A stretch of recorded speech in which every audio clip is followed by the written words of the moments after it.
Hello everybody and welcome back to my channel. If you are new here, my name is Michaela. If you're not new here, welcome back. I'm so happy to have you. Today we are going to have a little bit of a chat. I'm going to give you some recommendations for video games that I think are really good games for groups, or like more than two, I guess. Yeah, more than two.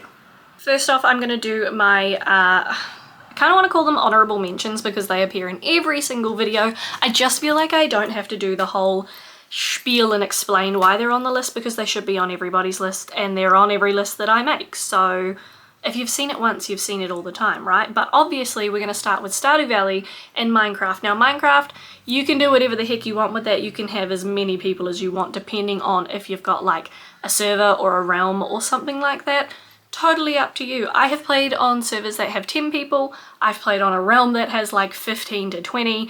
My husband and I had one that had like 7 people in it. It's all good. It's all fun. That's a really good game for big bunches of people if you kind of just want that big community feeling.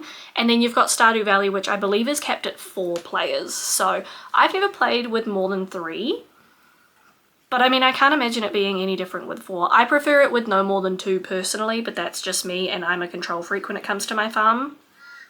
So maybe like the less the better for me with Stardew Valley, but I do know that people really enjoy it, and I can imagine it being very fun, just looking after your little crops and being able to go fishing and stuff together. Mark and I play it together all the time, so for me it's a duos game, but I do know that you can play it with up to 4, so do with that information what you will. A relatively new one for me that I didn't realise was actually a like board game turned video game is the Game of Life. Now we play this, again it's capped at 4 people unfortunately for this one, but we play this with a couple of our friends from New Zealand and it's a really nice kind of low maintenance game. Like obviously you've still got to make decisions and there's a little bit of a chance aspect to it where it can get a little bit competitive and a little bit fun, but it's low maintenance in the terms of like you don't have to focus super hard all the time. You can just sit there and have a conversation with your friends, and that's what I really love about it because it kind of just ticks along in the background unless something really dramatic happens to like win somebody's attention, you know. So we do play this one a fair amount, and what we do is because there's a whole bunch of different maps and things you can unlock, there's 4 of us, we usually each take a turn at picking a map, and then once we've done that, that's kind of our gaming session done for the night. It's nothing too dramatic or too long, but they do have a relatively new baby and it's a nice way for us to catch up and do something that we all enjoy, but it's not so high maintenance that they have to put their whole life on pause to do, you know. So I think if there are other games out there like the Game of Life that are sort of like a low maintenance or chill board game that have changed over, let me know because I would be so keen to play more things like that. Pop it in the comments if you've got something similar to the Game of Life because I'll definitely try it with my friends. If you want something that's going to give you a really good laugh, I've got 2 here. The first one I do want to say, it's kind of more of a sandbox. It's not really one game. If you've heard of it, you'll know, but it's Jackbox and it's on like the internet, but you can buy like different game packs and stuff for it. I used to play this a lot with a big group of friends. There was anywhere between 5 and 7 of us and they were really good games. You can play anything that you can think of basically. Like there's trivia and then there's like drawing games, word games. It does get a little bit feral depending on what kind of group of people you have. I personally really love like the trivia games, so we used to play quite a few of them. There's someone in my group who's like, he's just insane with his knowledge on like history and things like that, so I will admit he used to dominate a little bit in those games. But then we also have a couple of people in the group who are really good at drawing and have really good imagination, so we would do those games. And it's another one where you can all kind of take a turn to pick what you want to do at the time depending on obviously what game pack you have, but we had our favorites. There's ones that are just like complete chance. It's kind of hard to be really specific with what I love about Jackbox. I honestly think it's just the freedom to do anything you want. Like it's one of those ones where as long as everybody in your group is like up for a good time and maybe learning a new game or trying something new, you almost can't go wrong with it. Haven't played it in a little while because I do think it kind of is one of those ones that you ebb and flow out of interest with. but I think I would probably play it again in the future. Mark and I would probably have to buy it to look into it, but not right now. I think we overplayed the crap out of it because we got addicted to it and then probably won't touch it for 2 years and then you'd get addicted to it again, you know? It's that kind of game. Also, for a really good laugh, don't know if anybody's heard of it, but Oh Dear. I saw a lot of it on like Facebook shorts and ads and things like that. What it is one person will be the hunter and the rest of you will be deer, and you kind of are in like a map that's filled with not AI but like NPC deer, and you've got to try and blend in so that the hunter can't catch you out. The only problem is that you get hungry, and when you get hungry your little belly will grumble and you stand up. Like when your hunger bar runs out, you stand up on your hind legs, so obviously horrific for blending in, and it's so funny. It's not a game that I can play for super long periods of time. Like it's a game that I kind of play for 30 minutes or an hour and then I'm like, okay, the hee hee ha ha has run out for this evening. But it's a really good game for breaking the ice. So if you have, like maybe you do have a group of people, I think the max for this game is 5 or 6. 5 or 6. I don't entirely remember, but it's one of those two. But if you've got like a group of people who are maybe just getting to know each other, maybe you're looking for something to break the ice to make it a bit less awkward in like a first meeting sort of thing, I think Oh Dear would be great. I won't give away like everything there is behind the game because I think you should go and play it to experience it for yourself, but there's like a little bit of a monster horror aspect that you can kind of tack on the end of it, as well as it is just absolutely hilarious trying to watch your friends blend in, or when you die you can obviously like track them or float around the map. Just watch them getting chased by the hunter or trying to like rat each other out. It's very fast-paced, I would say, but very, very funny. Like you can guarantee that if you're gonna boot up Oh Dear, you're gonna have a good time. Okay, if we want to talk games that are gonna end friendships and get a little bit ragey, I've got 2 here that I have played that I semi-enjoyed. No, I did enjoy. The first one is Chained Together. Now this one is obviously designed to be a rage game. I actually didn't find it that bad because the people that we played it with were pretty skilled gamers. I don't know what the player cap on this one is, but I believe we played it with 4 or 5. And it wasn't because of like anybody's skill set that made the game hard. The thing that I struggled with was actually like the controls listening to you. So one of the things that you can do is if someone falls, you can pull them back up because obviously you're chained together. But I found when we played it that mechanic almost never worked, or it was really, really laggy. So that would kind of be my only thing about this game. If you're gonna get angry about anything, it's most likely gonna be those kind of dodgy mechanics, unless you play with people who maybe are not on the same skill level as you. And I can totally see the people that I played it with getting frustrated with me, because that would be me. I am the one with the lowest gaming skill in the group, but we all had a pretty fun time. We played it for maybe like an hour or 2, and I want to say got pretty far, but in a game like that, who knows what pretty far actually is, you know? So if you value your friendship, but it's a little bit fragile, maybe don't play this game, because I can definitely see why people get so angry playing it. I think I'm just very fortunate that the people I played it with were relatively chill about the bullshittery going on.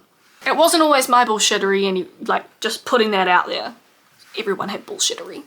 Would I play Chained Together again? Honestly, probably yes. I'm hoping that they have improved that like chain issue that we were having. Don't know if other people had it. Maybe we are just crap at the game. But anyway, I would play that again. I'd give that a second shot. Hello, chicken. The next one, however, Pico Park. And I see that they've made a Pico Park too. Absolutely not. That game drove me up the fucking wall. I did not have a good time with that game. Mark didn't have a good time with that game. I think we played it with a group of 5. Not a good time. And these are like, I'm talking about people who I see as fairly skilled gamers. There's just something about that game. If you value your friendship, don't fucking play it, because that one tested the shit out of me. But if you think your friendship can withstand it, it is quite cute. I really like the little character designs. Wow, English. I think they're very cute. the kind of system that we developed while we were playing it was that we'd all go in a line, and then if the person at the front died, they would go to the back of the line, so that it wasn't just the same people like rushing the level all the time and causing everyone to restart. So maybe consider that if you want to go in with a bit of a strategy, I suppose, because that did work for us significantly better than everybody just like rushing in as a big mob and someone spontaneously dying and nobody knowing who and then getting mad at everybody, you know. So is it a cute game? Yes. I think I would prefer to play it by myself though, or just never again. Something that's a little bit spookier that I do actually really enjoy was Sons of the Forest. That game is very, very fun. It does get a little bit frustrating, like if you're repeatedly kind of like spawn killed, or like if you are killed really far away sort of thing and then you're repeatedly getting killed as you're trying to get back there. But that's in any game. I'm not gonna like mark the game down or anything for that, because I think that's just a frustrating mechanic of gaming that you're gonna get everywhere.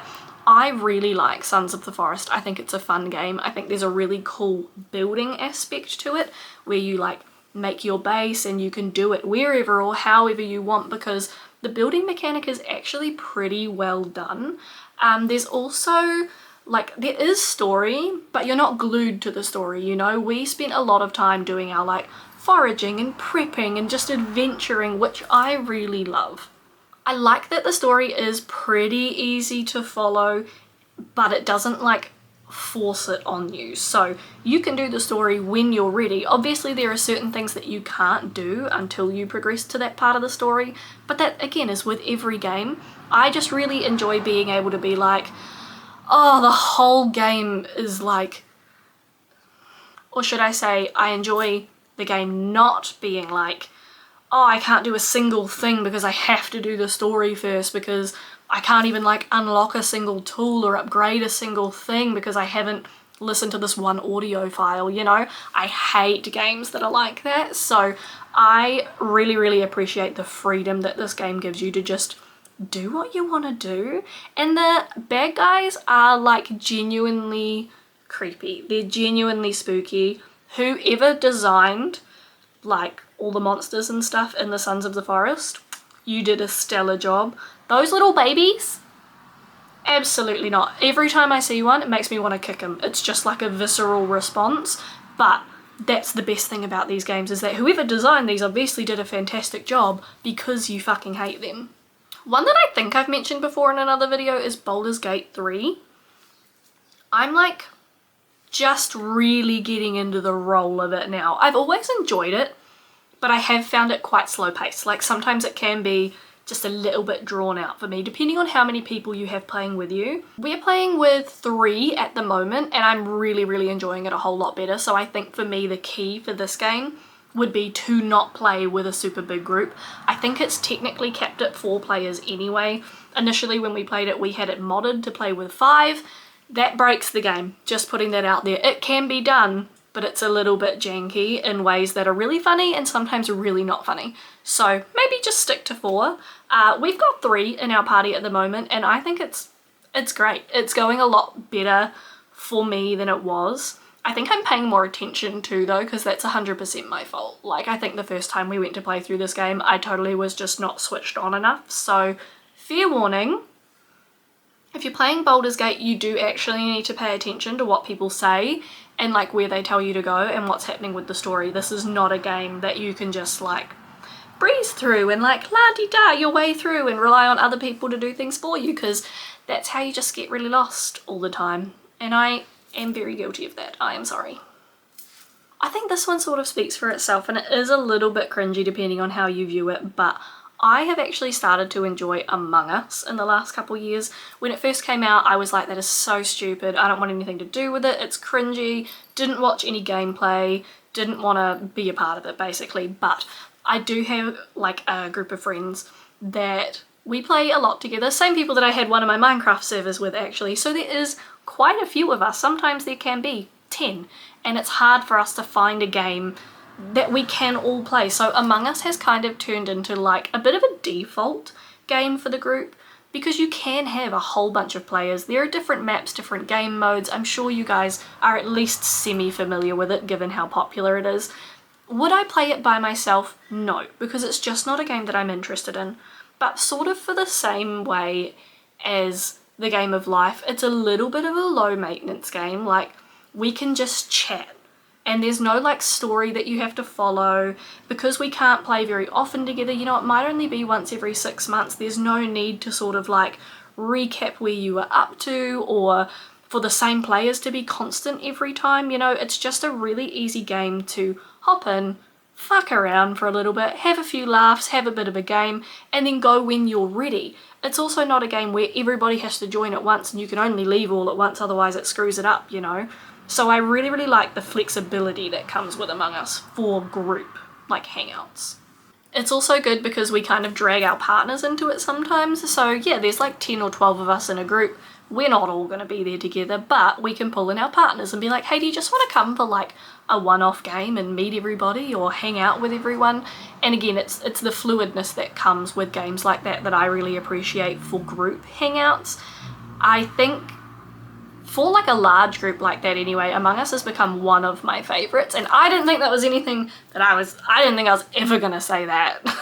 That's everything on my list that I have personally played, but I did want to mention there are a couple other ones that I've seen a whole lot of gameplay of that look really, really fun that I would like to try, like Phasmophobia. I believe that's a 4-player cap, and that one just looks so fun. Like, you get to go to different maps and do different ghosts. There's like a little story behind each one, and everybody gets like a different, what do you call it, like a tool, I guess, a tool, object, item. You can all have your different ones, so you've got slightly different gameplay. Everybody has a role, everybody's important, but it's also absolutely hilarious in the same way of like Oh Dear, where if you're dead or dying, you can also watch your peers be dead or dying, and what person is not gonna laugh at their friends when they're getting murdered in a video game? Along the same games of like a little bit creepy, pretty sure it's 4-player capped, 5-player capped? I think it's 4. Dead by Daylight. I've watched Mark play a lot of this. He used to play it with a group of friends years and years ago, and honestly it does just look really fun. Very simple, very easy concept. Again, it's kind of low maintenance. You do have to focus to obviously win the game if that's your prerogative, but you can also just have a laugh with your mates, hang out, and if you're getting together to hang out as a crew, is that not like your primary objective, to just have a good time, catch up? And the game's kind of like, for me anyway, the game's kind of like, what would you call it? The vessel for the hangout. It like gives everybody a reason to be there other than just, oh, I'm gonna talk to a mate. Like, it gives you something to focus on or circle around without actually being like the most important part of why you're there. That's how I see gaming with my friends anyway. I'm really hoping that I can play Baldur's Gate this weekend, because I played it last weekend and I got really into it to the fact that we played until like midnight, which is like 1, 2 o'clock in the morning for our New Zealand friends, and then I went to bed and thought about it for a while, and then we all had to go back to work, and I've spent the entire week going, I wonder if we can play Baldur's Gate this weekend. Anyway, that's my my little list. It's not very extensive, it's not very crazy, there's nothing really hidden or niche or anything in there, but they're games that I genuinely enjoyed. Apart from Pico Park, fuck that game. No, I didn't hate it. We did finish it, so that's saying something. Yeah, if you have any recommendations for things that I could play with my friends, groups of like 3 or 4 would be great, but obviously I do have a bigger group where we can try things out in as well. If you've got recommendations, drop them down below. If you've played any of these games and you have anything else to add to my review, please also drop that down below, because I love hearing your guys' opinions. Otherwise, that's basically it. If you like this video, give it a like. If you want to see more of my content, I do upload every Sunday, 7 AM Brisbane time. I'll get that right without thinking about it one day. So make sure you subscribe so that you get a notification and you remember to come back so that I can see you there. Bye.